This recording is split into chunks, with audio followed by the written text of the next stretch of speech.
विद्यार्थी मित्र हो, नमस्कार. आजच्या तासिकेमध्ये आपण BA तृतीय वर्षातील सत्र 5वे अभ्यासपत्रिका 9वी यातील महत्त्वपूर्ण घटक पाश्चात्य साहित्य विचार या संदर्भातील माहिती पाहणार आहोत. यापूर्वीच्या तासिकेमध्ये आपण साहित्याच्या व्याख्या, साहित्याचं पहिलं लक्षण जे पाश्चात्य अभ्यासकांनी सांगितलेलं आहे ते म्हणजे भावना याचा विचार केलेला आहे.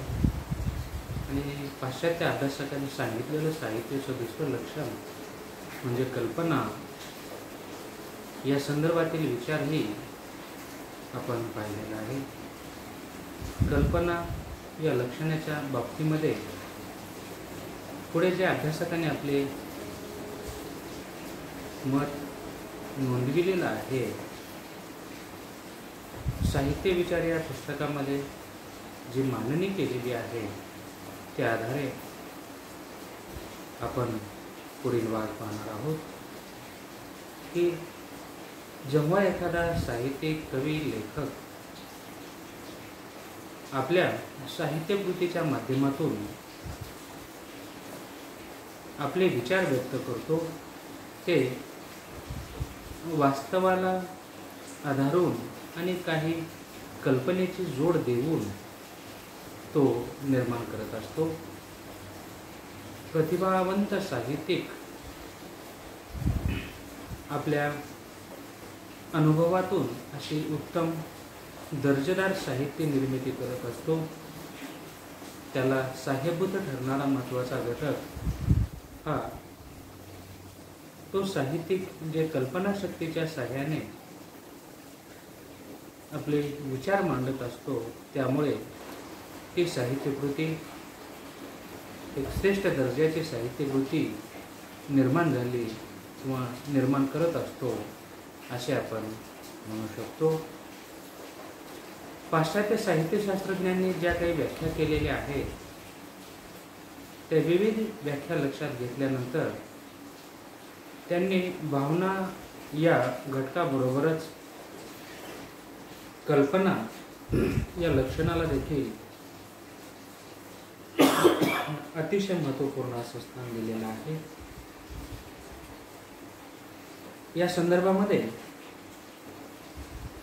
आपण तो घटक समजून घेतला पाहिजे जे आपण व्याख्या पाश्चात्य अभ्यासकांनी केल्या होत्या. तो भाग जर आपण लक्षात घेतला तर त्यामध्ये देखील त्यांनी भावना आणि कल्पना या गोष्टीला अतिशय महत्त्वपूर्ण असं स्थान दिलेलं होतं. हॅझलिटने कल्पना आणि विकार यांची भाषा म्हणजे काव्य होय असे म्हटले आहे. तर रस्किन यांनी उदात्त भावनांची कल्पनेच्या साहाय्याने झालेली अभिव्यक्ती म्हणजे काव्य होय असे म्हटले आहे. अर्थात साहित्याच्या स्वरूपात कल्पना हे एक महत्त्वपूर्ण असं लक्षण आहे. हे पाश्चात्य अभ्यासकांनी सांगितलेल्या विवेचनावरून लक्षात येते.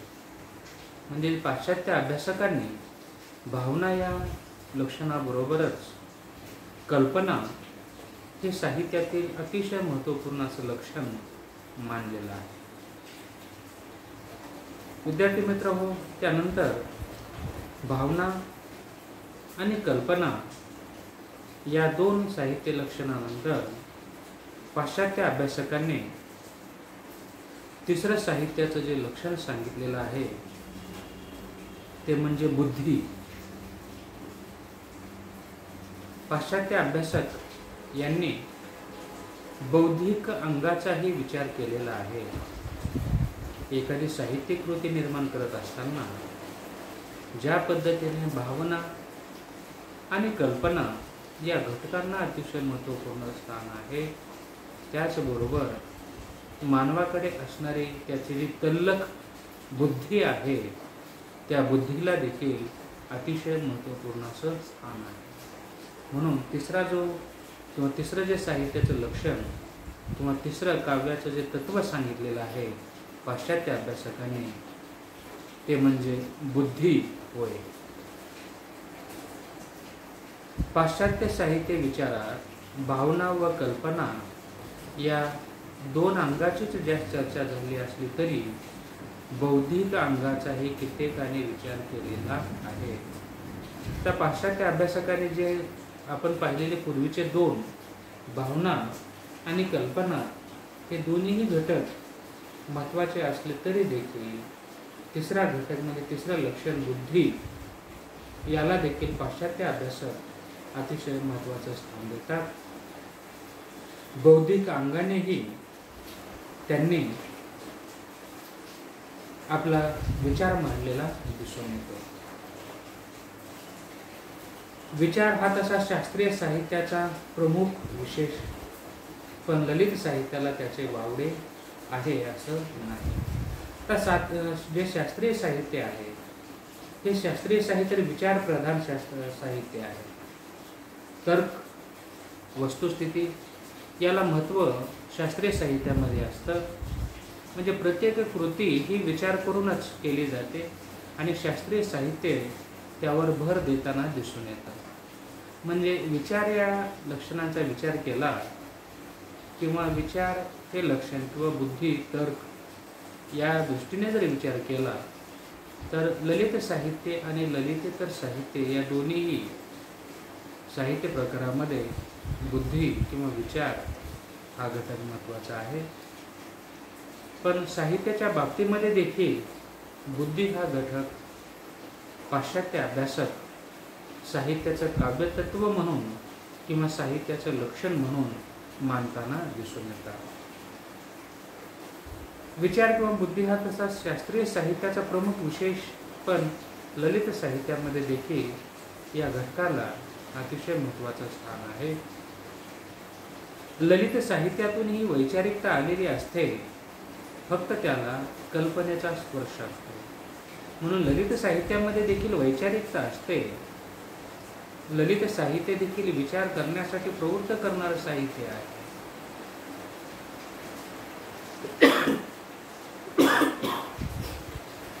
म्हणून ललित साहित्यातून वैचारिकता आलेली असते तरी देखील ती कल्पना प्रधान, कल्पनेचा स्पर्श असलेली असते.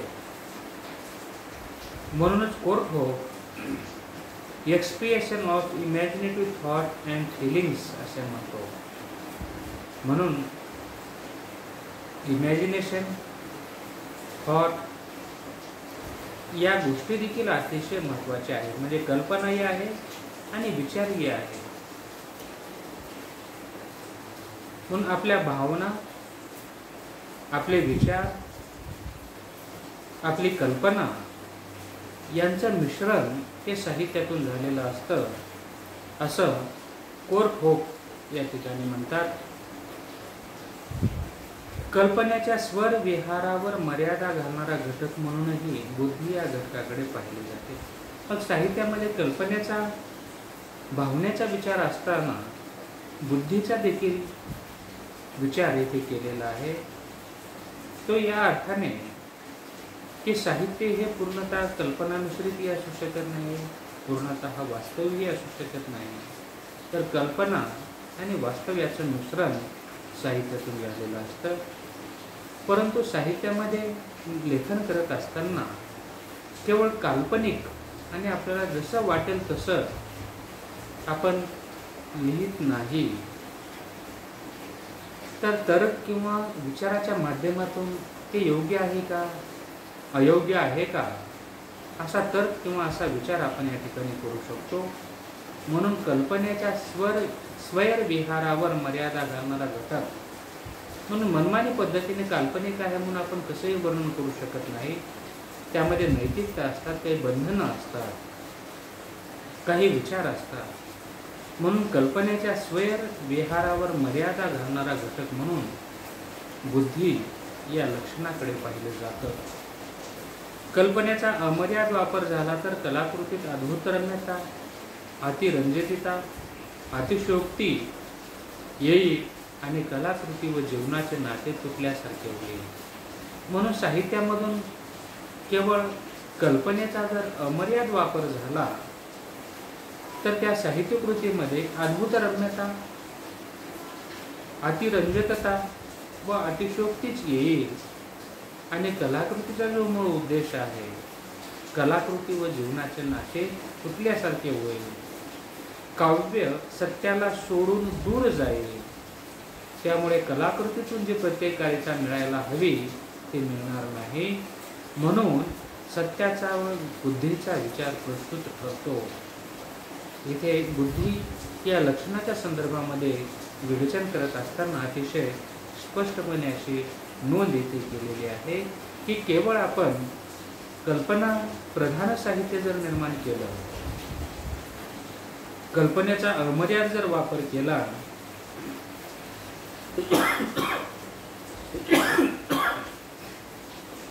तर कलाकृतीमध्ये अद्भुत रम्यता, अतिरंजितता आणि अतिशयोक्ती निर्माण होऊ शकते. आणि यामुळे जीवनाचं आणि साहित्यकृतीचं नातं तुटल्यासारखं होईल. काव्य सत्यापासून दूर जाईल. त्यामुळे कलाकृतीतून जो अर्थ अभिप्रेत आहे किंवा कलाकृतीतून जी प्रत्येकारिता मिळायला हवी ती मिळू शकणार नाही. म्हणून यावर बुद्धीचं नियंत्रण असणं गरजेचं आहे. आणि याच दृष्टिकोनातून सत्याचा व बुद्धीचा विचार प्रस्तुत करतो. म्हणजे आपण जे लिहितो आहोत ते विचार करूनच आपण लिहिलं पाहिजे. आणि यासाठी पाश्चात्य अभ्यासक साहित्य लक्षणाचा विचार करत असताना तिसरं जे साहित्याचं लक्षण सांगतात ते बुद्धी, ते याच अर्थाने आहे. म्हणून सत्याचा व बुद्धीचा विचार प्रस्तुत करतो. कल्पनेला बुद्धीची जोड दिल्यास साहित्याला उन्मत्त प्रलेपिताचे स्वरूप येणार नाही आणि साहित्य दर्जेदार स्वरूपाचे ठरेल. काही पाश्चात्य लेखकांनी काव्यामध्ये विचाराला प्राधान्य दिलेले लक्षात येते. म्हणून याच अनुषंगाने दर्जेदार साहित्य निर्मिती होण्यासाठी किंवा कवी साहित्यिकांनी आपली श्रेष्ठ साहित्यकृती निर्माण करावी आणि ती वैचारिकतेच्या अंगाने बुद्धीची मदत घेऊन आपल्या प्रतिभा सामर्थ्याच्या द्वारे एक दर्जेदार साहित्य निर्मिती करावी. या दृष्टीने बुद्धी या लक्षणांचाही विचार केलेला आहे. ज्या पद्धतीने भावना, कल्पना हे दोन साहित्याची प्रमुख लक्षणे मानलेली आहे, त्याच पद्धतीने पाश्चात्य अभ्यासकांनी तिसरं साहित्याचं महत्त्वपूर्ण लक्षण म्हणून बुद्धी या लक्षणांचाही विचार केलेला आहे. म्हणून पाश्चात्य लेखकांनी काव्यामध्ये वैचारिकतेला, विचाराला म्हणजे बुद्धी या लक्षणाला अतिशय महत्त्वपूर्ण स्थान दिले असल्याची नोंद इथे करण्यात आलेली आहे. विद्यार्थी मित्र हो, आजच्या तासिकेमध्ये आपण इथेच थांबूया.